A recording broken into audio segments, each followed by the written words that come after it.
Bien. Ousmane Niéloy, ministre de la Défense nationale du président Alpha Condé sur Facebook. Un ministre qui ne dort pas. Un ministre qui ne recule pas. Un ministre qui fait face à tous les problèmes de la République de Guinée.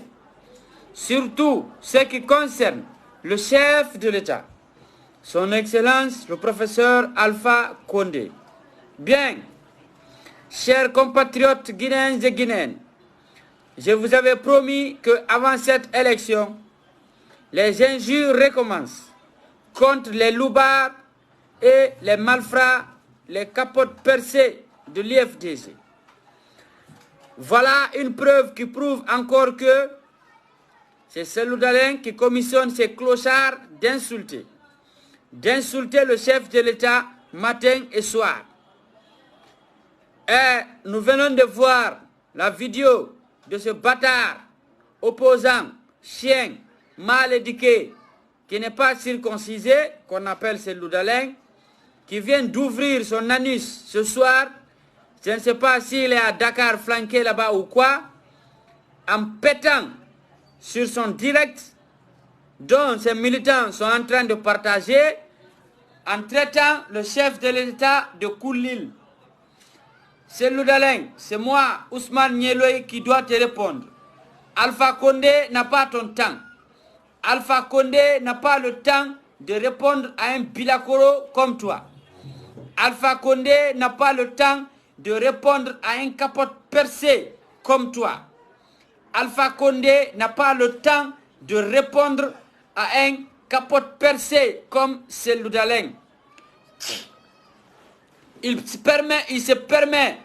d'ouvrir son anus ce soir, dire que cette fois-ci, ils feront tout pour être à ses retours. Il traite le chef de l'État de Koulil. Cellou Dalein, c'est moi Niéloy qui te dit, quoi on est Koulil, Bemma Koulil, Nenema Koulil, Yaema Koulil, Bapama Koulil, Soroma Koulil, IFDG faux Koulil, ton arrière-grand-père Koulil, Bapama Koulil, IFDG faux Koulil, bi lache, bi ndope. C'est moi Ousmane Niéloy qui le dit. Regardez ce que le chien là vient de pondre ici, regardez. Je vais vous montrer.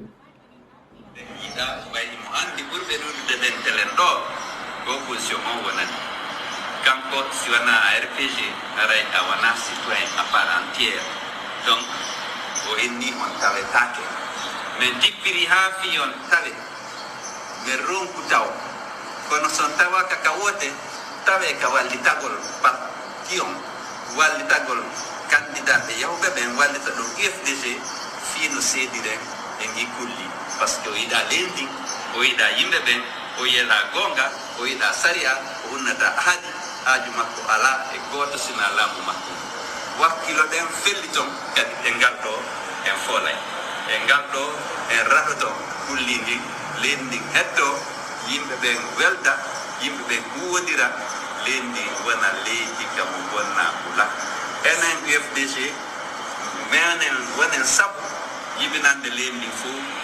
wana dandube teddube fanama wassalam.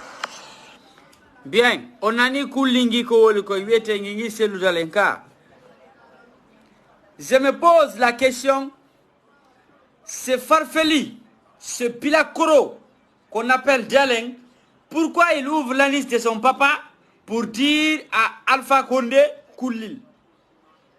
Ko bemma woni Koulil Cellou Dalein. Ko awoni Koulli fatu bi fatu.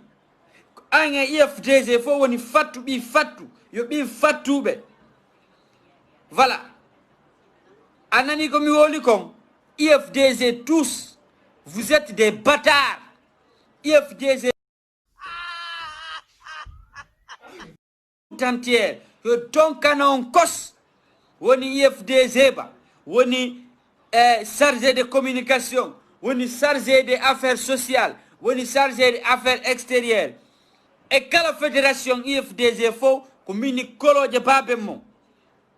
koloje baben IFDG fop kala votando IFDG koloje baben o tigi kala dekkayɗo beppayɗo ka IFDG bunnaɗo baben o tigi kala ñamayɗo ton laccil ben o tigi kala walayɗo ka selludalen ton woni ka sambourji makko ɓawa tomba woni ka salon makko ba woni gardiba woni maintien d'ordre makko on faut potoje baben mo des fils de pute réunis que vous êtes ɓi doppen lacce baben mo on fop yo ɓi kolto koloje en ɓi koleoje haɓɓaɗe nder ndiyanɗe dembata ɓi doppe en koltoje baben mo komi Ousmane Ñelal yo donkano on kos yo donkano mo onon e selludalen on fop mo yo donkano selludalen fillitagol udditugol bunnaru mum no ina Alpha Condé kulli ko woni kulli yo ɓi kullil ko woni fattu ɓi fattu ko woni beppe ɓi beppe mi Ousmane Ñelal ɗum. Si vous n'êtes pas d'accord sur ça, venez m'attraper. Je vais pisser sur vos papas. On en IFDG un fopement. Des bâtards que vous êtes. Des fils de capotes percés que vous êtes. Non, si vous avez un god ou là, quand on si on fait tout bouri mbeben fo kaledi do. Ne bi solti botibe. Bi lache urade. Bi be souaka. Des bâtards comme vous êtes comme ça. Vous vous permettez d'insulter le chef de l'État. Voilà la preuve qui prouve que c'est Cellou Dalein qui commissionne ces maudits militants-là, ces maudits bâtards militants qui sont derrière lui d'insulter le chef de l'État. Alpha Condé n'a pas le temps de répondre à des anus comme ça. Alpha Condé n'a pas le temps de répondre à des cocodis comme vous, IFDG, des mangeurs, des hackers que vous êtes, des simples saboteurs, des simples arnaqueurs, des simples saboteurs, des simples fils de pute que vous êtes, des simples bilacs que vous êtes. Quand nous faisons des bâtards comme ça là, hein? On ne sait qu'on doit écouter, car on sait qu'on doit écouter l'olé guinéen mondi wolon ko wollo, ne bi fatoué, ne des bâtards que vous êtes. Pourquoi vous traitez... Si tu vois les militants de Cellou insulter le chef de l'État, c'est parce qu'ils ont vu en Cellou Dalein, c'est lui qui les autorise d'insulter le chef de l'État. Je vous ai dit, Alpha Condé ne va plus répondre quelqu'un ici dans ce pays. Il a un ministre de la Défense qui va s'occuper des réseaux sociaux. Même si tu es qui, je vais te répondre. Des simples Sagniwoloso que vous êtes. Est-ce que vous avez écouté la musique là? Sagniwoloso, donne-moi le téléphone là-bas. Je vais mettre Sagniwoloso pour les donner. Je vais mettre Sagniwoloso pour les militants de Cellou là. Pardon. C'est vos papas. Vous pouvez commencer à danser en attendant. Woloso, voilà. Woloso. Woloso.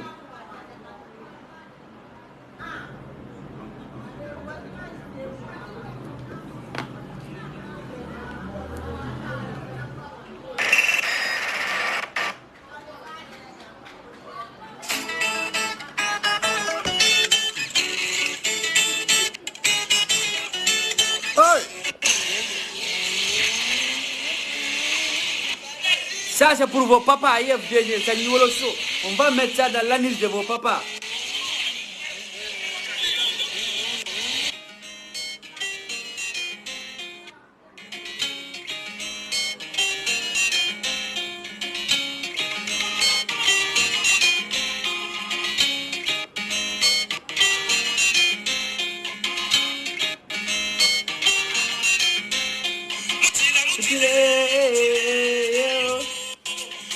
Mutile, ayoka,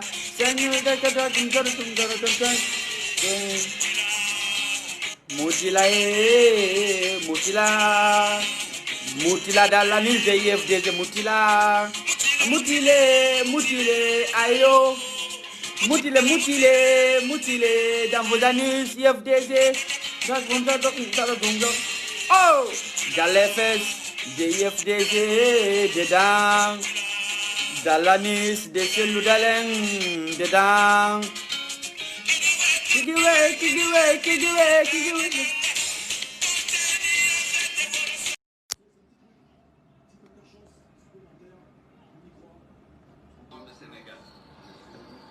Alpha Condé Diabali avait donc élection le 18 octobre. No yoromi parce que Saria Jimetin, Saria Maudo, no joni on droit talegol ka sugugol lando parce que ko lando kono Alpha Condé ida bayni mo andi burbe dude den telendo opposition mo wona campo siwana RPG aray awana citoyen à part entière donc o inni on tawe take mais jippiri ha fiyon tawe mais ronku taw kono son tawa ka wote tawe ka wallitagol par kion wallitagol candidat e yawɓe ɓen wallita ɗo UFDG fino seedire ɓe gi kulli par ce que o yiɗa leydi o yiɗa yimɓe ɓen o yiɗa gonga o yiɗa saria o wonnata haadi haaju makko ala e goto sina laamu makko wakkilo ɗen felli ton kadi e ngal ɗo en foolay e ngal ɗo en raɗoton kullidi leydi heddo yimɓe ɓen welda yimɓe ɓen huwodira leydi wona leydi kam wonna la enen UFDG menen wonen sabu jibinande leydi fof wona daɗuɓe danduɓe denduɓe parlement ɗi wonna wassalam aɓen fuɗɗitano de Sénégal Alpha Condé Diabali tawe donc élection le 18 octobre no yurmi parce que saria jimetti saria mawɗo no jonni on droit tawegol ka sugugol lanɗo parce que ko lanɗo kono Alpha Condé yiɗa ɓayni mo andi ɓurɓe ɗuɗde den telen ɗo opposition mo wonani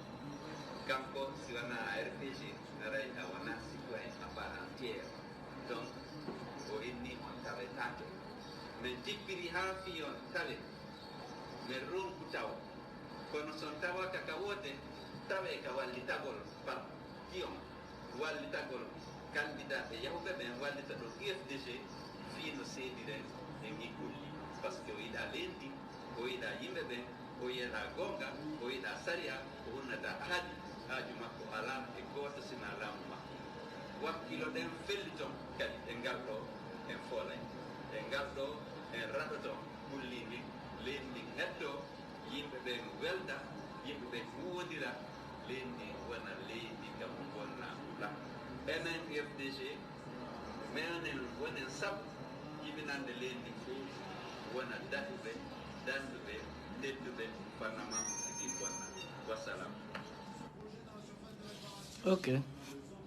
awa awa accu menen kadi men jaaboma de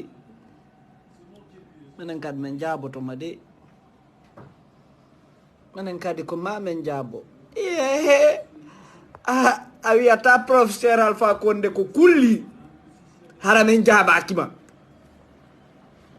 a wiyata professeur Alpha Condé ko kulli hara men jaabakima ko e pular haaluɗa nanen men jaabi kama ko français mi artita noon kadi ko pular mi jaaboma an selludalen ko hombo ɓuri wonde kulli ko jokkuɗo ma woni kulli e ɗon andi kadi ko ɓuri hulɓinagol kan son écouti selludalen miɗo wiide hara ɗum o falju o yenni lanɗo on je pensais ko o falju mais o falja par ce que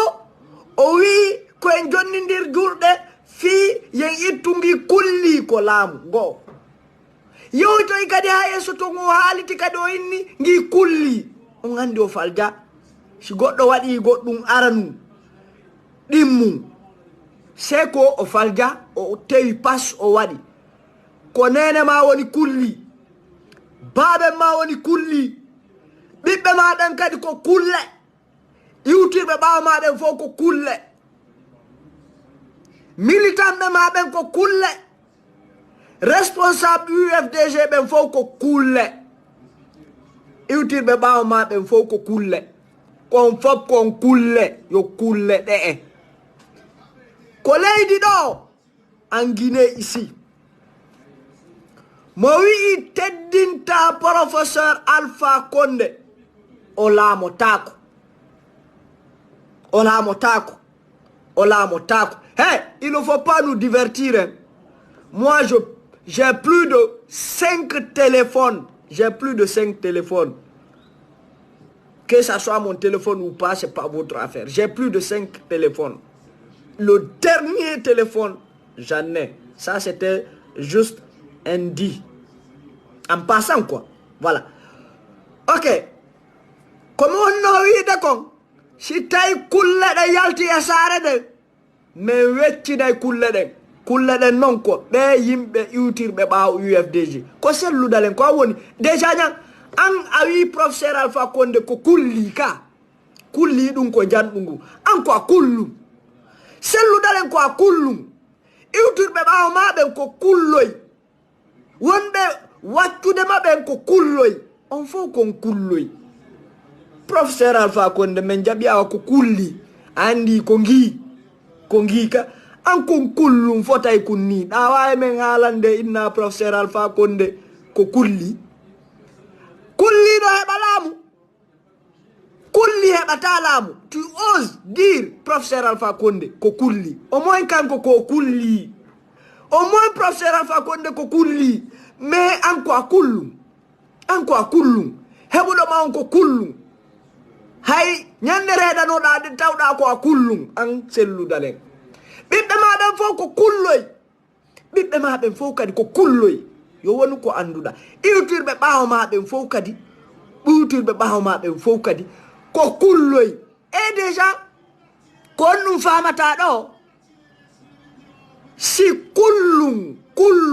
inni desida iwtira baaw kulli andi kullingi yaabe to woni hela ma few kullingi helate woni few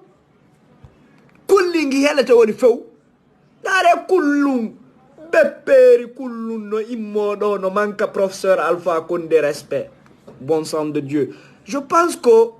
he ngulamu do mi gayni e hulude ngulamu do hibe acci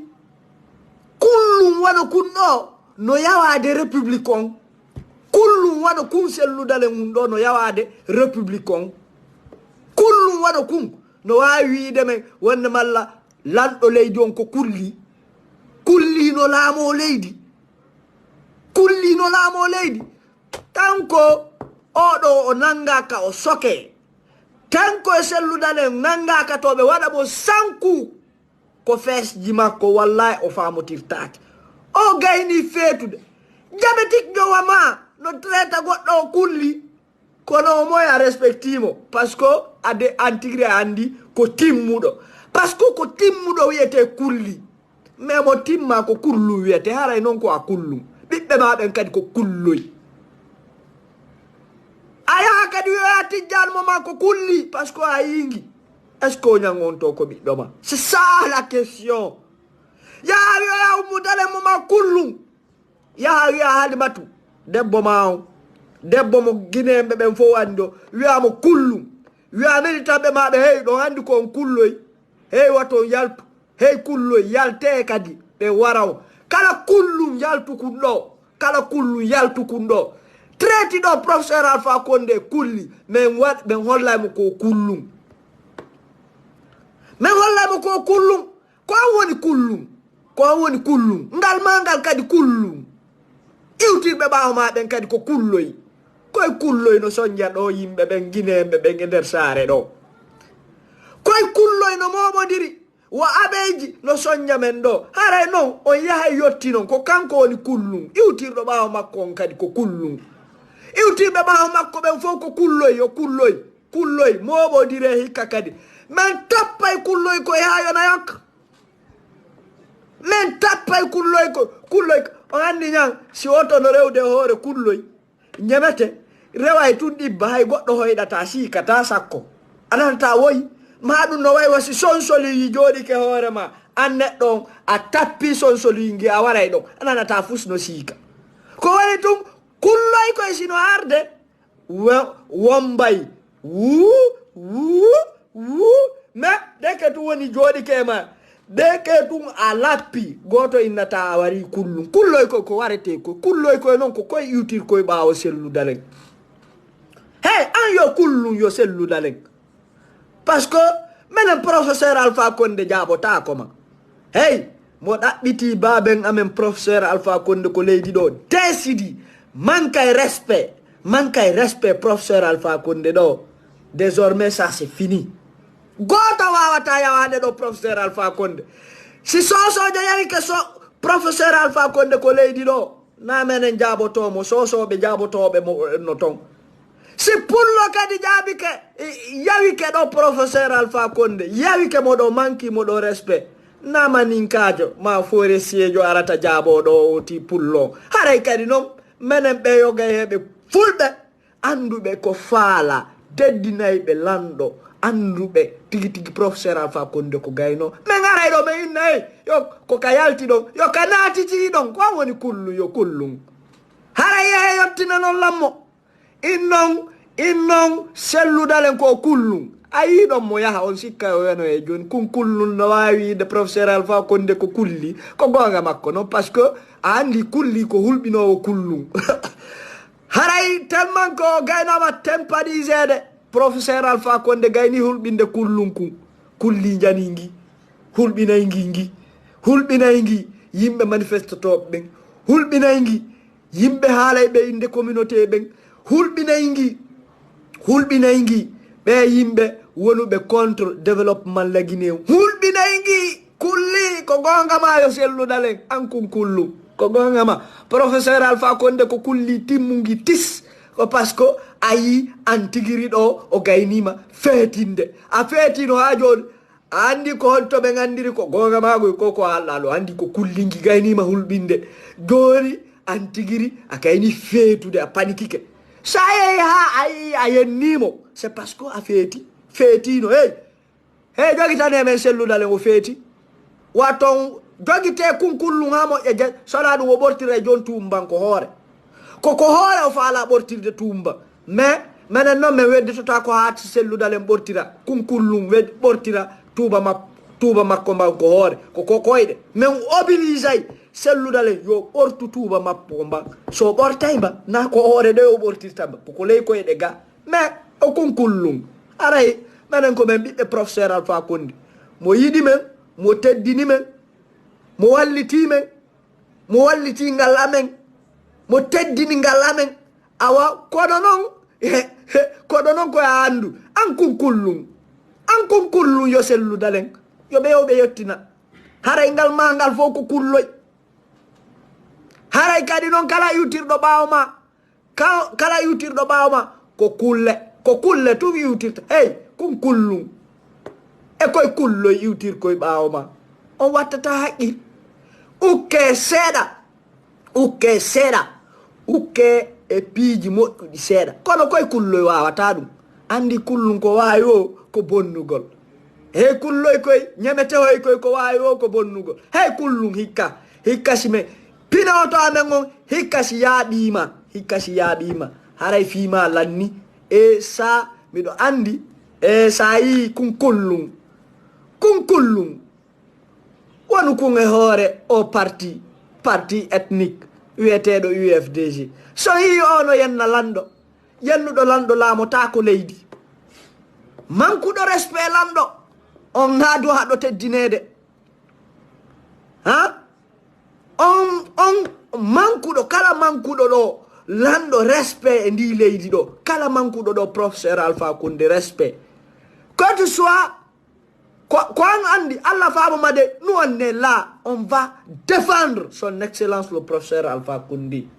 hey kala ko yara men teddinay hey ngi kulli ngi wonno ngalde ɗo fiimu hulɓin hey andi déjà to et vraiment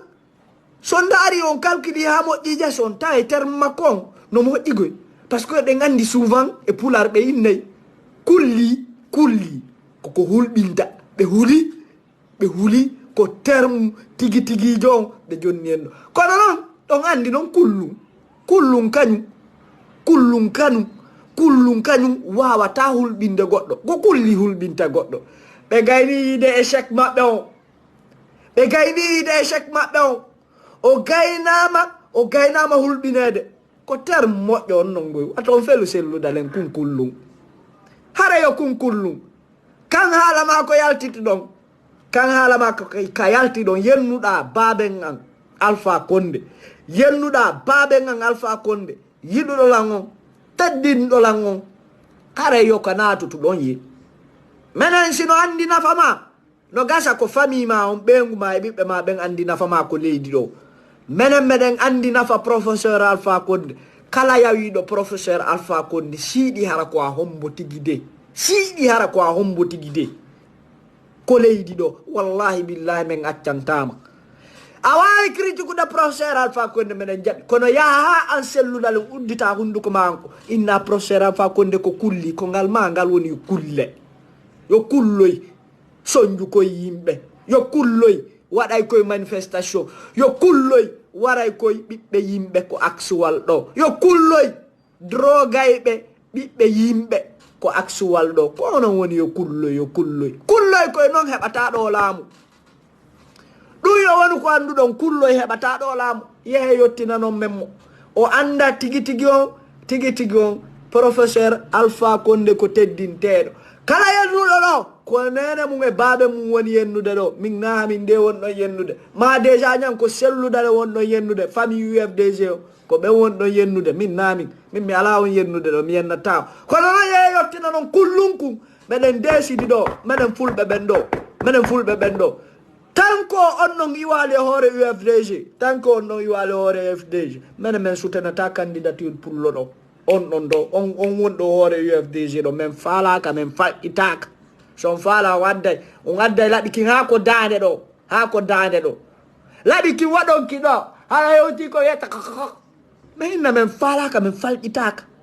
menen ko professeur Alpha Condé nen subi ginembe ben fo no haldi ko on gaynata Afrique do fo no teddini professeur Alpha Condé Europe Amerique adna lam fo no teddini o lando lando gaynowo adna lam fo no teddini mo kun kullum immodo wo ko kulli ko jonnindir juude hanno hala e maninka bayro mo way hala himo me ado kun kullu wasellu dale onno way men halande fi professeur Alpha Condé neddo teddinɗo men neddo yurmaado pullo neddo yidudo pullo neddo tambitido pullo neddo wonno wallitaade pullo kun kullu no ayardo do ukkindira men do kun kullu yeeto don kun kullu hala non mo few menen kala yennudo do professeur Alpha Condé nous sommes là pour le défendre wallahi billahi jusqu'au bout men defenday professeur Alpha Condé hey kun kullu turikum